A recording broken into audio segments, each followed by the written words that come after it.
Well, welcome to the Digital Clinic, the podcast that goes deep on critical digital marketing trends, strategies, and tactics for the healthcare and medical device industries. Each episode brings you expert guests sharing the knowledge, insights, and advice that healthcare marketers need to be successful in this complex and rapidly evolving digital landscape. Joining me today is Craig Nishizaki, who is head of business at UpTop.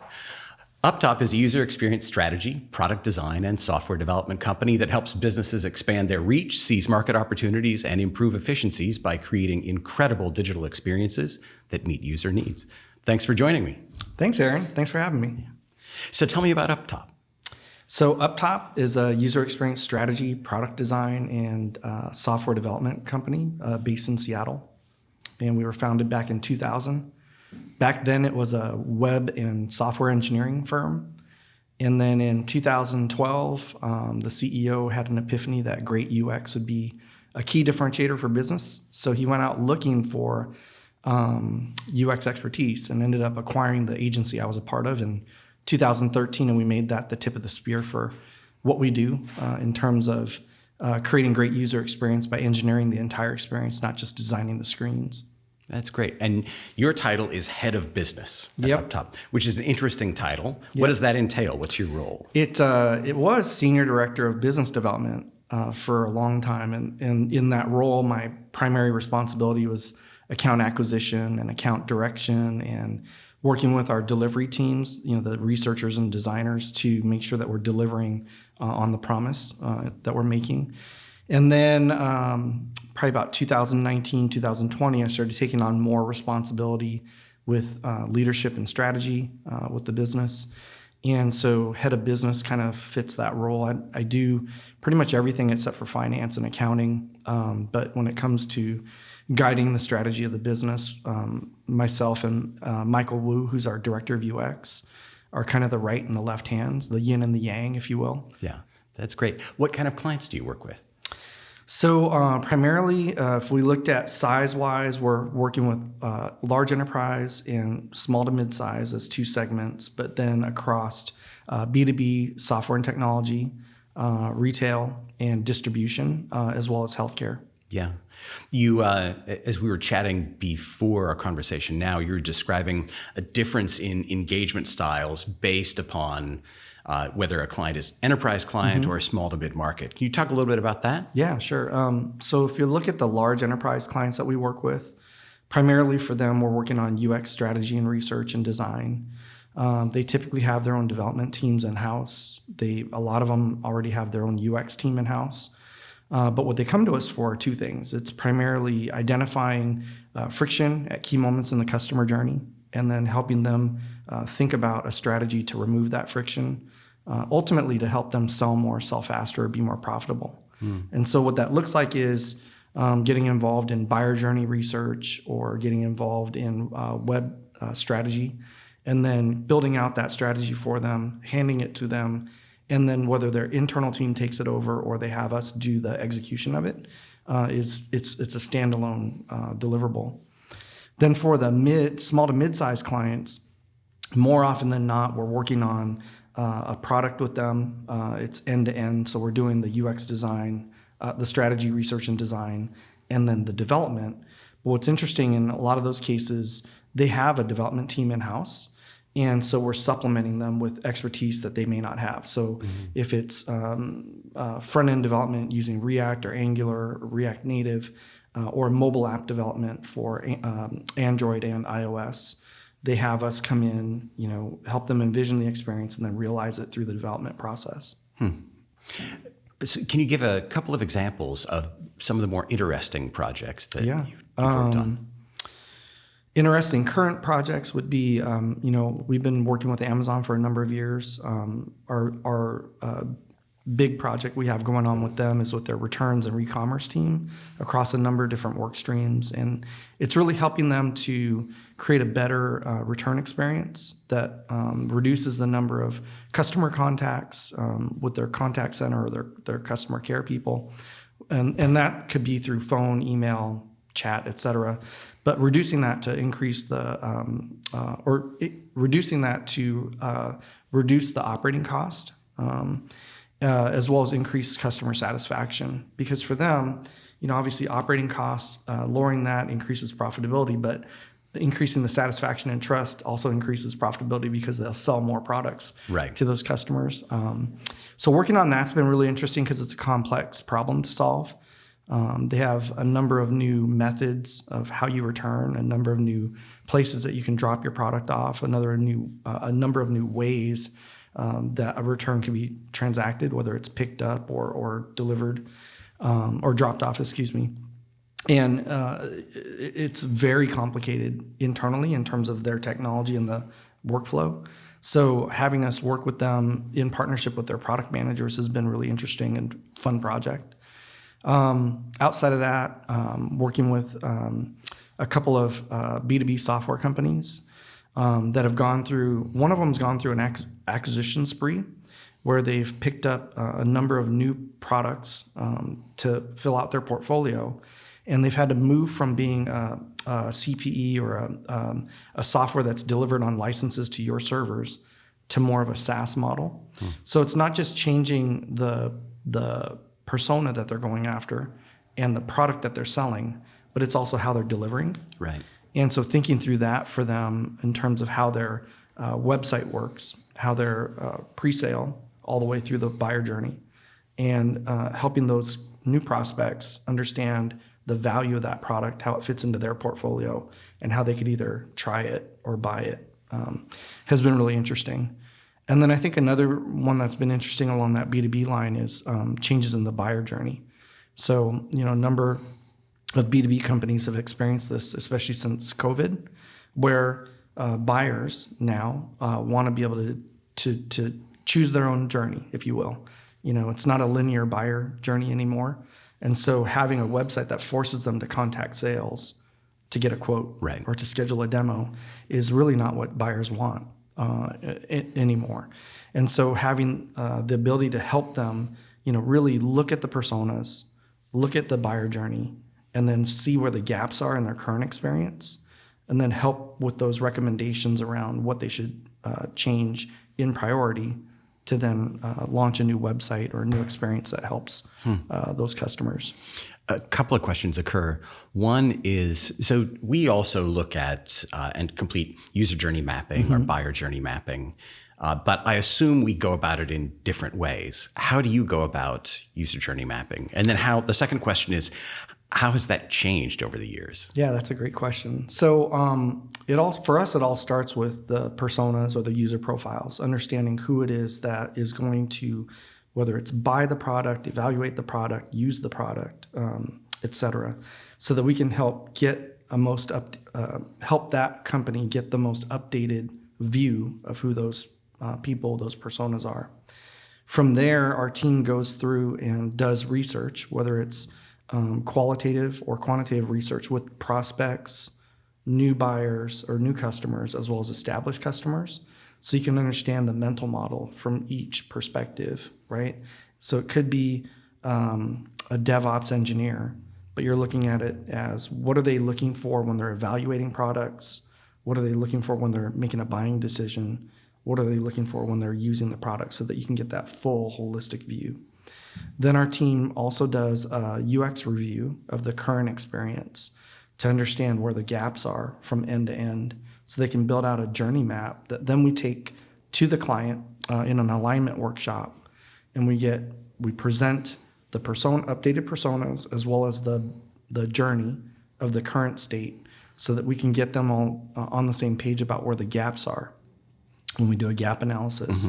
And then from there, we go into recommendations. And so our approach is using qualitative and quantitative research. I think years ago, I probably learned this from you, but quantitative research is to look for signals and trends. And then the qualitative research is to understand the why of that behavior. And so we feel it's really important to do both. And there's a lot of companies that lean toward quantitative data more than anything because the sample size is larger. But if you don't understand the mental model of the individual or the person that's actually interacting with your digital experience, I think you miss a lot of the nuance and a lot of the insight that you could tease out. Yeah. So yeah, when you're presenting data or information on that user journey map, what do you find to be the most compelling means to present that information? Our experience is that for some things like that, if we present just, let's say, in slide format, or sometimes worse still, if it's just data. Yeah. We love data. And so the data is impactful to us. And maybe there's a strong SME on the client side, and the data is impactful for them as well. But go 2 steps removed, like step up the executive chain, and data's dry. So what do you do to make those insights really sing? Yeah, that's a great question. So our team uses Figma, obviously, for design and as well as for workshops. And so the journey map, everything's kind of built into this canvas, right? And so the personas, the journey map, and then all the data that backs it up, they kind of show it in this alignment workshop, because we're doing these things remotely for the most part. We're kind of walking them through this. It's almost like a storyboard, if you will, to help them see it and then zoom out, zoom back in. And then when we get to the actual deck that we present, it's organized in a fashion that says, okay, here's your goals and objectives. Here's your persona. Here's your buyer journey. Here's the the analysis of analytics, the UX review, the content audit, all these things that kind of build the case, right? And then from there we start showing what to do, the recommendations. And so when you build the story that way, at the exec level, they can snap to, okay, yeah, those goals are what we said, the objectives are what we want. The personas, okay, wait, I didn't know that about those people. What's happening to them in the journey? So you have to have those facts to ground it, and then you have to cast the vision to keep them interested. Right. If you will. Yeah. To what extent, you mentioned analytics data. Has the shift to GA4 been problematic for you in using analytics data because it's no longer session-based and it doesn't show that user journey? That's a great question, and I don't know the answer. Okay. Yeah, I don't know. Okay. Yeah, I could ask Kyle, but I don't know. Yeah, it's interesting. It's challenging. Well, I think what's challenging is a lot of companies kind of waited till the last minute to set it up, and they don't even know if it's working right. Oh, and if they don't know and they just threw it in, it's almost certainly not. Oh, I totally know. When we talk to folks, it's almost like, I don't know. Setting up GA4 correctly is hard. It's not at all like Universal Analytics or any prior version of Google Analytics. That's certainly been our experience. And if you have, let's say, an e-commerce site of any complexity and you want to add tracking for conversion metrics or key events, that's very complex as well. And it's so dissimilar to set up for prior analytics that we've had a number of engagements that are with some very large organizations where they say, we did it. And as you said, we have no idea if this is working or not. Right. Because even if it's working, the data that's given to you is so different, so unfamiliar that it's hard to tell at first. Yeah. To make GA4 usable actually requires another kind of engagement to create dashboards and reporting and that sort of thing. And our experience has been that creating those things within GA4 is kind of a fool's errand. You have to do it somewhere else. We have a data warehouse. We'll use data visualization tools and build custom dashboards for folks. And only then can you look at the data and go, oh, that's what's happening. Yeah, makes sense. Yeah. So as we think back, as we think again about UX design and development and these very significant, interesting projects that you're working on, in what ways, if any, has UX design and design thinking in general changed over the considerable period of time that you've been involved in the industry?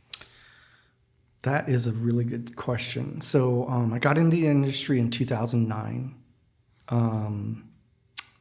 So think of, at that time, iPhones were brand new. Everything, all the rage was about creating mobile apps. Right. Responsive design wasn't quite there yet. 2012, that really started hitting everywhere because by then people were using smartphones, right, for browsing the internet. I think back to then, and we would spend time going through the design process and getting pushback from clients on, no, I don't need persona stuff. I already know the people. I really don't need you to do research because I already know the answers. Right. Can you just make it pretty? Like, make it pop? Yeah. Put some sizzle on it, make it wow. And by the way, could we skip to visual? Exactly, right? Yeah. It would go straight to visual. And the thing that I learned back then was what's really important is walking people through the user flow. You know, when I used to look at the project scopes, 70% of our effort was before visual. Yeah. And still to this day, it's a little less, but still to this day, and that's just because things are more efficient. It's not that the work is less important. The work is more important now. And everything back then was done static, right? So you would have these huge books of wireframes, or they'd be on a big board, you know, and you'd walk them through very statically. When we started using prototyping, lightweight prototyping tools like InVision back in 2014, 13, somewhere, I can't even remember back then, all of a sudden it connected the dot for that business person that, wow, I'm actually seeing a flow. Right? And there was a big push at the time for Acture because we needed a real prototype. But the reality is, in most cases, if you can walk someone through the flow to have their brain connect, okay, yeah, this is what I'm doing, and it's very quick to do, then you've met your objective. Right. Right. And so what's changed since back then is obviously the introduction of prototyping, lightweight, being able to rapidly make iterations to that. So we do write testing as a method of research, of usability testing. So as we're going through the design process, and we have the concept ready for validation or, you know, just to get tested, write testing is a way to use a sample size of 5 people where you present the design to participant 1 and 2. And then you get their feedback. And if there's any meaningful feedback that changes that user flow or that experience, you iterate and then test that with number 3. Iterate again, test it with number 4, and test it with number 5. And by the time you get to the 5th participant, you're about 85% of the way there. And so it gives you good directional feedback in a quick way. Yeah. And then from there, you can finalize your feature design. And so we do that a lot because that speeds up the process. And so you know, everything from our perspective is about creating value quickly, not creating deliverables. And so where we are today is more focused on, you know, landing on the vision, envisioning it, and getting that landed, if you will. So getting a vision at a high level, getting alignment on that, and then landing that with the team. Right. And that's done through those prototypes.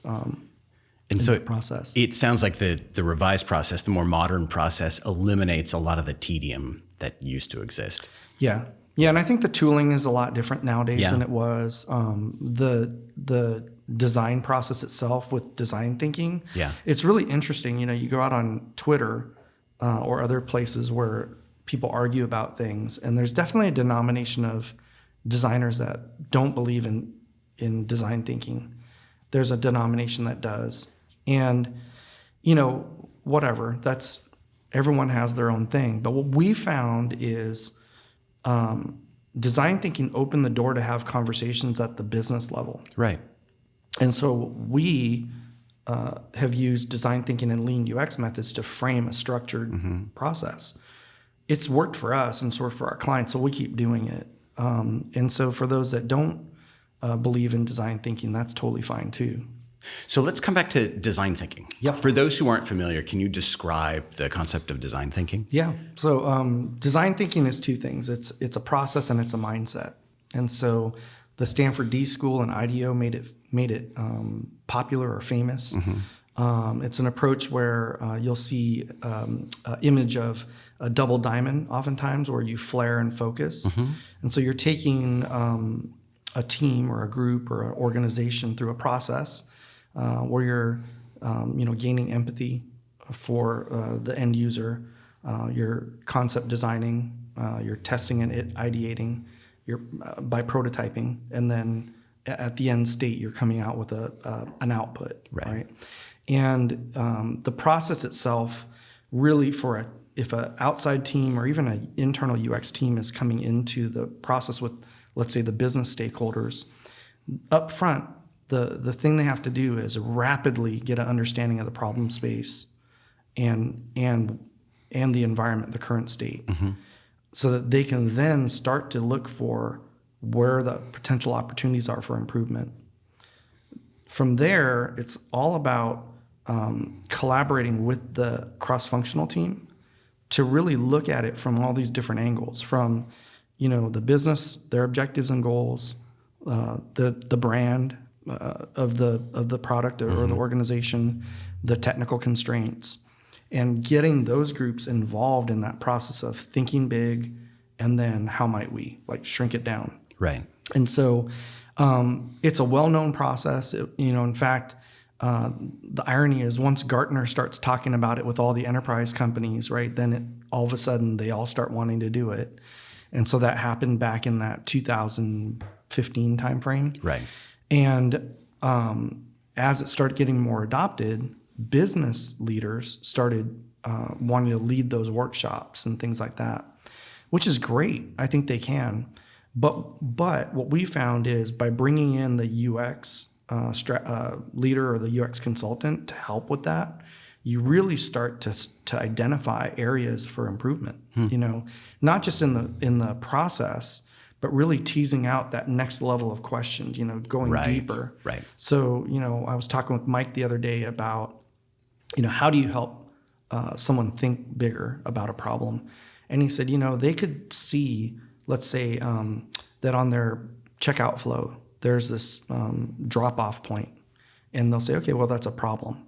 But it's the digging deeper into it, okay, what was that user experiencing? What were they trying to get done? How did that happen? What were they doing? What was their intent? And just keep digging down further, the way a UX designer does. That then teases an opportunity. Oh, you know what? What if there was a self-service experience that allowed them to configure this before they got to that purchase moment? Right. Would that allow them to actually get through that with less friction? And so that's part of how design thinking works. It's working together collaboratively, cross-functionally, and then helping them to think big and then pare it back by putting constraints on it. It seems such an obviously good method that it's surprising to me that there's a camp of people who are against it. It's funny. I read some of these comments out there, and I feel like the reason that camp is against it is because they feel like the door's getting shut and they're on the outside of the conference room. Oh. Because they should be the ones leading the design process. And I don't necessarily believe that to be true. You facilitate the design process, but each of the leaders in those areas, right, business, technology, brand, they all need to have a say, and they all need to understand what the user's needs are. Right. So much friction is eliminated if people have collaborated and agreed on the solution as it's being developed. Absolutely. Yeah. Yeah.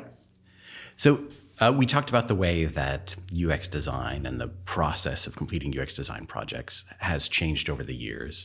As you think about the diverse set of clients with whom you work with B2B and software, you've worked with healthcare clients. Are there common themes that emerge in these projects, common issues that these clients are trying to solve? The common themes that we find are the outcomes, right? So the desired outcomes. Any digital transformation, digital project, the end outcome for a business is either they're going to sell more, sell faster, or be more profitable. And so across the board, whether it's a B2B software and technology company, online retailer, a distribution company, the impact that they're trying to make is one of those three things: sell more, sell faster, be more profitable.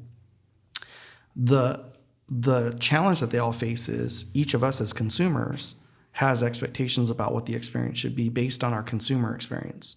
If you're an iPhone user, you kind of have this experience of how things would work. Or if you shop with Amazon or you shop with Walmart, you kind of have an expectation of how things will work. For those companies, not just the online experience, but the delivery experience, the return experience, all those things shape our expectations. In healthcare, you hear people say, well, why can't I just set up an appointment? I know I could do that at my hair salon, but I can't do it with my doctor. Right. But part of that is HIPAA, right? Is having to log in first before you could even do that. There's these barriers that come in the way that cause friction. So how do you either work around that or work with it? So that's one common theme. The second common theme that we find is when new leadership comes in, they always want to make a change. It's inevitable, right? You want to make your mark. So when it comes to like large enterprise, CMOs, director of marketing, et cetera, that typically changes every 3 years or so. Coincidentally, websites get redesigned every 3 years or so. Right. Right. And so for them, it's really about, okay, let's look at what the previous regime did. Let's see what they were working with. Let's understand why before we just jump in and go do something. And so again, doing research is a big piece of it. The third thing is because CX has become such a focus, customer experience has become such a focus at the executive level, right? We're finding more and more companies are open to research, right? Because to run a CX program, you need the voice of the customer, you need your personas, and you need your journey maps. That's foundational.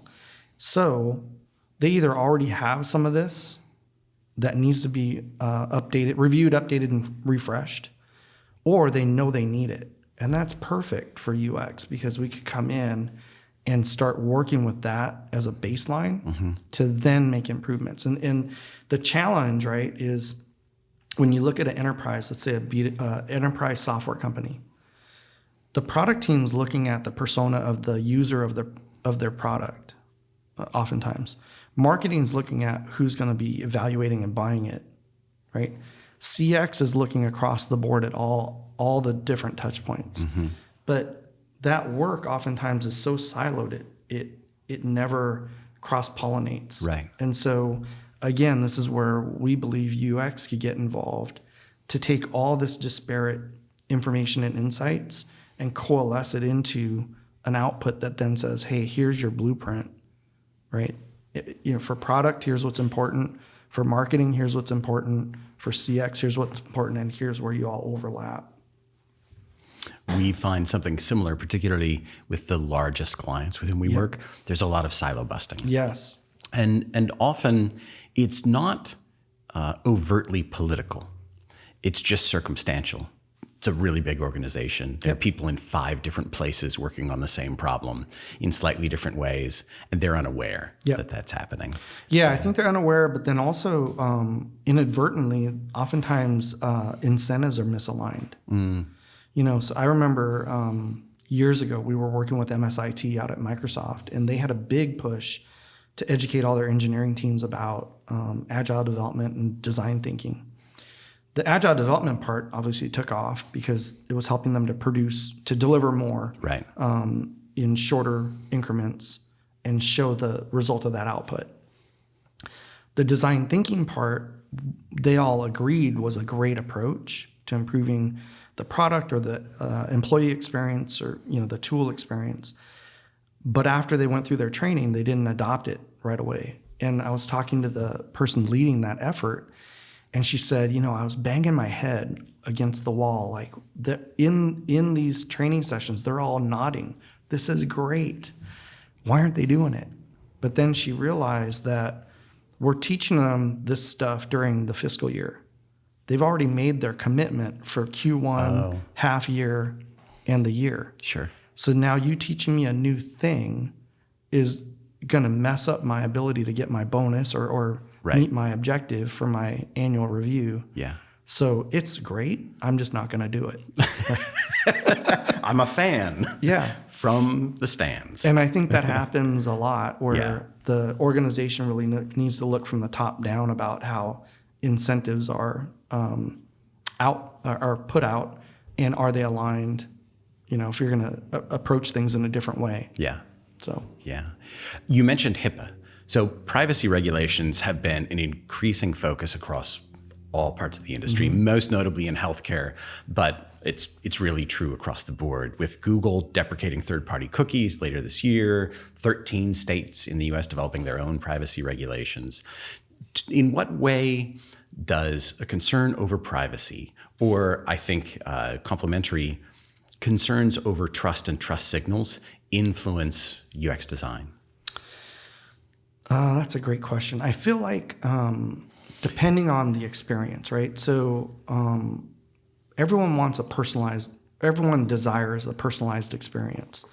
But to get a personalized experience, that brand, if you will, that company, that product has to have information about you. Mm-hmm. And so that's counter to what HIPAA does, right? HIPAA is very much about keeping your private information private and regulating that to the extreme level. So how then can you provide a personalized experience? It'd have to be after you log in, right? So from a marketing perspective, it makes it very difficult, right, to provide that. I also think about the difference between, if it's for healthcare, the difference between payer and provider, mm-hmm. right? So if you think about payers, I think it's like 73% of individuals get their insurance from an employer. So it's really not a competitive marketplace. Right. You don't really have to differentiate yourself on the experience. You try to my assumption is from our experience working with a few, they try to differentiate themselves on the benefits they provide, maybe the doctor group or the provider groups that they work with, and things like that. But again, on the marketing side of it, it's more marketing to the employer than to the individual. Right. Once you're in there, if you think about your journey, once you're in there, it's all episodic. You're only going to be going to your insurance portal when you need to find out, do I have coverage? Who can I talk to, or who can I go visit? And what's my out of pocket? I mean, those are like the big things. So all that resides within a logged in state. HIPAA requirements there are basically to keep that information siloed from everything else, mm-hmm. right? As you think more broadly than healthcare, mm-hmm. though, I know you had some perspectives on trust signals and the increasing importance of trust signals in the non-healthcare industry, particularly in e-commerce. Yeah, so I think about, when I think about trust, I think about speed, responsiveness, and consistency, right? So as you think about your day-to-day, anything that you purchase, let's say, whether it's online or offline. Mm-hmm. I heard this story and it made me laugh. Speed is what we're all desiring. We just don't say it. Like our wait times irritate us. And the speed of delivery, for instance, with Amazon has become a differentiator. Right, you order something and it's at your house by 4:00. Mm-hmm. I don't know other big brands that can do that at scale, right? And I mean there are, but it's very rare.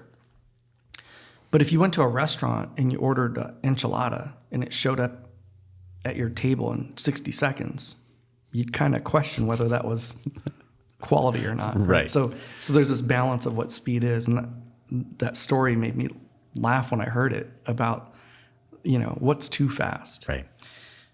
But when you think about responsiveness and trust, so if you were like your business and you get an inbound inquiry, and you don't have the systems in place to be able to capture that inquiry and respond to it, and it falls by the side, mm-hmm. right there you're breaking trust with that client or with that prospect, right? They're expecting maybe 24 hours of response time.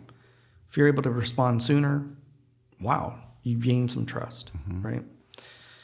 On a B2B, on a e-commerce perspective, when you think of trust and responsiveness, it could be that what you're calling in for, let's say you have a subscription to a software, you call customer care, which is rare because most SaaS companies don't have customer care, but I'm just making this up for you. Right. It's an ideal SaaS company. It's an ideal SaaS company. Right. And they pick up the phone, and what the agent is seeing and what you're seeing on your account profile are two different things. Mm-hmm. And the reason is because the data is getting pushed to the web portal differently than it's getting pushed to the CRM, to the customer care person. Again, you break trust because This person's telling you you have something and you're seeing something totally different. So from a UX perspective, when I say great UX is the engineering of the entire experience, not just the design of the screens, it's really digging into, okay, what is it that our customer is trying to get done? What are all those data sources? Where does it pull from? And how does it present itself to that customer in different surfaces or different experiences?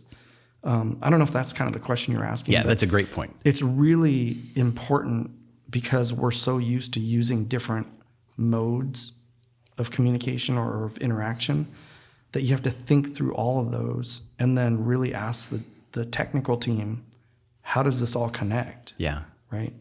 I think those trust signals will become increasingly not just important, but essential. Absolutely. Particularly for any transactional experience, as it becomes exponentially easier to create fakes and to spoof experiences and trick people. Yep. Now, when I interact with a brand, with an entity, I immediately need something that reassures me that this interaction is valid, can be trusted, I can rely on it. Yep. Yeah. I'm very much the same. It's I'm an open person with a growth mindset, but I'm very skeptical. Right. At the same time. Yeah. And so when I receive something, let's say it's an email, or I see something, immediately I'm trying to connect the dots. Like, is this real? Is this real? And it's just how I'm wired. Yeah. But I feel like, to your point, in the age of AI and how things are being potentially going to be used, you start to wonder. You start to have those speculations or that concern that you do need those trust signals in place to reassure you that this is legit. Yeah. You mentioned AI. In what ways, if any, are you seeing AI impact UX design or development? For us, again, we're forward thinking, but we're also conservative in how we approach things. So our own use of AI is in tooling, right? So there's the tools that we use for research, or identifying, a sequence of questions to ask to get to a deeper understanding of an insight, or even evaluating or analyzing data, are kind of how we're using AI now. Then there's some other tools that we use during a research project, like when we're recording a moderated session, and then using the AI transcripting tool to speed that process up. So right now it's more about creating efficiency. But we're working on some projects where think of like a product lifecycle support or product support, or a troubleshooting experience where it's tied into a large language model where you're able to ask things in a more natural way. Because, I know you're more technical than I am, but if I was going through a wizard and it said, is the discombobulator button red or green? Right. I would be sitting there going, what is the discombobulator button? Sure. But if it said, tell us your problem and send a picture. Yeah. And I could do that, and then that AI model would be able to triage that and come back to me and say, when you see this, is this what's happening? To me, that's more natural. I think, this is not scientific, but I think people are kind of sick of chatbots. It's anecdotal, but chatbots historically, unless they're being manned by a person that can actually interact with you and solve your problem, just become like a pacifier. Like, we're going to pacify them while they wait. And it doesn't work. No, to me, I see them and there's such an obviously deliberate point of friction. Yeah. And they're relying on attrition in the chatbot. And when I encounter one, I, as quickly as possible, try to figure out the hack to get to the agent. Absolutely. Yeah.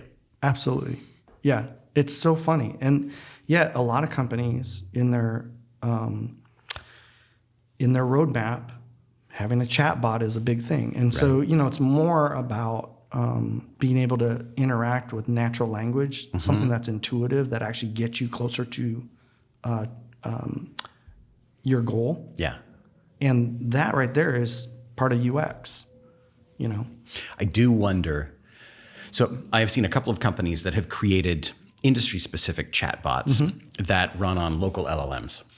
And the LLMs are also tied into CRM data and order system data and that sort of thing. And so they really do have agency. They can give you information and they can take action on your behalf. And I would be for that. I'm not religiously against the chatbot. Yep. I'm just against a thing that can't do anything. Exactly. And I'm totally with you. And one of the projects that we're exploring with the client is doing just that. It's really taking all the intelligence, even about their order history, right, to identify preferences, to then present the information back to them with that preference. Right. So yeah, that's very smart. So what you described sounds like UX design now has a really good element of business consulting. It's not just design. It's certainly not siloed. You're coming in as, part Boston Consulting Group and part UX design and development. Is that right? Yes, I think so. It's interesting to me when I think about where we were 2009 versus now. And early on in my career in UX, I wanted to figure out what the differentiator was, for our agency. And I remember just, talking to people and understanding who runs these agencies, what's their background. And I found that, a lot of the agencies were creative, led by creatives that had an entrepreneurial spirit. They wanted to do things on their own, and they were really great at design. Then I also found there's a lot of IT shops that once they realized that design was kind of a nice line of business that they could then pick up, they would add a designer and say they could do UX, which, neither here nor there. Right. Or you had research firms that would then use design to explain the outcomes of the research, right? Wireframes or a mock-up. But they were still more oriented toward doing research. And then you had the consulting firms that once they figured out that this was a really great way to generate new business, went all in. And so you saw them buying up agencies left and right. But the business model and how designers work sometimes didn't match up. And so over the years, what I always felt like our differentiator was that we're actually led by business people or people that have an understanding of business, strategy and objectives and goals and the language of business, as well as the practice areas of expertise. And so when we look at UX design, if you looked at it like a Venn diagram, we look at the design process or the product itself as you have the business objectives, the business goals, the business needs, requirements. You have the technical constraints as another circle. You have the brand and design for that company as a third circle. And right in the middle is where UX strategy, UX leadership, and execution all sit. And the closer that UX can pull those three circles together, the bigger impact you can have, the more value you could create. Whereas a lot of people, even in the design community, would say that Venn diagram, what's different about it is instead of it having UX at the center, the user is one of the circles, right? And where we found big disconnects, even with internal teams at these enterprise clients, is not understanding that, what you're proposing is really amazing. But there's a tension between the technical build of that, the time to market, and the business's objectives. So how do we pair that back and do an MVP with a roadmap? Right. And if you can't do that, if you can't adapt and think of design in that way, it doesn't map to development, and it doesn't map to the ability to be agile, right? So that's what's changed a lot over the years, is if the design team or the designer doesn't have the ability to do research to find insights, or at least access to a researcher to do that, and an understanding of business and what the business objective is, then they become less valuable. They might be great at their craft, be able to design beautiful things, but more and more they will be left out of the strategic conversation. Right. So it sounds like UX design has evolved so that there's a much stronger bias toward pragmatism and driving value and outcomes much more quickly. It's less academic than it was. Yeah, you have to be able to drive value. I mean, that if you cannot, you won't be at the table very long. Right. You know, we always talk about what's the most value we can bring in that first working session, right? After the initial discovery, because once you show them that you're moving quickly in the direction, they may not agree with everything because they don't know the details yet, but you're moving in the direction that gets them toward their goal. Then they start to trust you more. They're asking more questions about, okay, what do you think about this? It becomes less of a vendor type relationship, more of a partnership. They're not waiting for you to prove yourself. Yeah. Yeah, I agree. So 2 final questions. One, for those who maybe don't have as much experience or any experience with a UX design firm or the UX design process, what are the signs that a client should bring in a UX design firm? So typically if a company has a legacy product and either their customer focus or their features that they're delivering on have fundamentally changed the value proposition or changed how that product is going to be used, they really need to bring in a UX design firm. The reason I say firm is hiring an army of one is a fool's errand. You know, it's the smartest, most talented UX consultants will all say this too. If they're brought in and they're supposed to do all the strategy, all the research, meet with the exec team, get alignment on the vision, and do all the design work, it just cannot be done by one person. They get pulled in too many directions.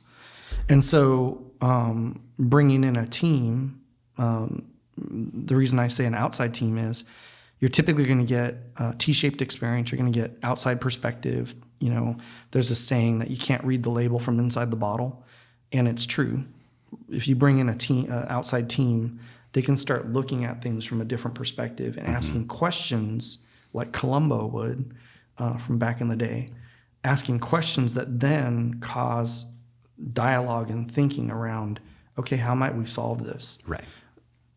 Typically when someone's in-house, those types of questions are hard to ask because you should already know this. You work here. And so we just have found that there's advantages to that on the outside, coming from the outside. Another reason that a company might say, okay, we should start looking at bringing someone in is when they have a hint that, hey, something's wrong, we're just not quite sure. Like we feel like all the marketing we're doing, all the brand recognition, our loyal customers, but we're not meeting the mark on whether it's new customer acquisition or churn or whatever. Have a team come in and do some research to help you get to the bottom, the root cause of that. It'll be worth the money because once you figure out what the root cause is, you identify some strategies around how to solve them. Then you can either have your internal team take it back over or have that team run forward with it. Right. You have a playbook. Yeah. The third would be you're creating a new product or tool. It might be a mashup of a number of different things that you already have. So we've been brought into a number of clients where they've built a product, but that product was built through acquisition and it had different functionalities. And now you need to create a consistent experience across the board. Bring in UX expertise to help with that part, to lay out what that common experience is going to be. Because otherwise you end up with Frankenstein experience. It's all cobbled together. And over time it may not scale. It's not extensible. It's not usable. Right. Things like that. Those are, it's more about the complex problems are the ones that are more evident to you to bring someone in, But it's also just, sometimes it's just to have a second set of eyes on what you're doing. Yeah. So if a prospective client, if someone decides, I think I do need the UX design support, and they go looking for firms to support them. How do you choose? What are the hallmarks of a good firm versus a not so good firm? That's a great question. It's funny. I oftentimes don't. I don't really think about who else is out there a lot of times. But I mean, you can tell. There's if you look at a company's portfolio and everything kind of looks the same, has the same type of look, feel, pattern, or if they specialize in websites and you have an actual product, right? Or if they work with certain industries and you're not one of them. I actually was talking to a prospect that reached out to us that was in a certain niche that we don't focus on. So I referred them out. And so if you have that initial conversation and they say, yeah, we do everything, that's a hint that they may not be a good fit. Right. There's third-party ratings and review sites that you can learn about these companies as well. I would always say having a conversation with them to understand their process and who they work with is a great starting point. And then asking a lot of questions around requirements. What are solid requirements that you would want to intake as an agency to help us, have predictability in a plan? And if they're not real clear on what requirements should look like, then I would say that might be a yellow flag, not a red flag. Sure. Because I think requirements are really where most companies need help, and that's where the most misses are when it comes to budget, timing, scope. Sure. If you don't get the input, the intake, and the requirements sussed out properly, you can't frame it in the scope. Absolutely. What haven't we talked about that you might want to talk about? I don't know. Okay. We've talked about a lot. Thank you very much for being with me. Yeah, absolutely. Yeah.